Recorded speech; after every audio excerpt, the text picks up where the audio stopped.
बारामती तालुक्याच्या पश्चिम पट्ट्यामध्ये अवकाळी पाऊस आणि गारपिटीनं मोठा तडाखा दिलाय। विशेषतः होळ आणि निंबूतसह परिसरातील गावांमध्ये गारपीट झाल्यानं शेतकऱ्यांचं मोठ्या प्रमाणावर नुकसान झालंय।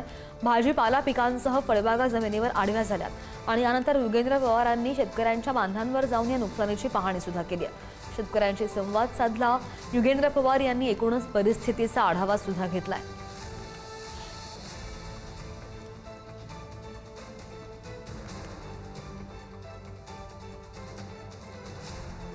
आमची एवढीच अपेक्षा आहे की जरी तुम्ही आमचं उत्पन्न किंवा आमचं इन्कम जर तुम्ही डबल करत नसाल किंवा होत नसेल, आता 10-12 वर्ष झाली आम्ही थांबलोय आमचं इन्कम वाढण्यासाठी, ते काय होत नाहीये।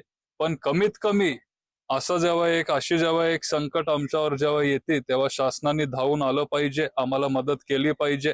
कमीत कमी एकरी 1 लाख रुपये तरी आम्हाला दिलं पाहिजे। आमचा खर्च सगळा निघणार नाहीये 1 लाखामध्ये, पण थोडीफार आम्हाला मदत होईल एवढीच आमची इच्छा आहे, अपेक्षा आहे।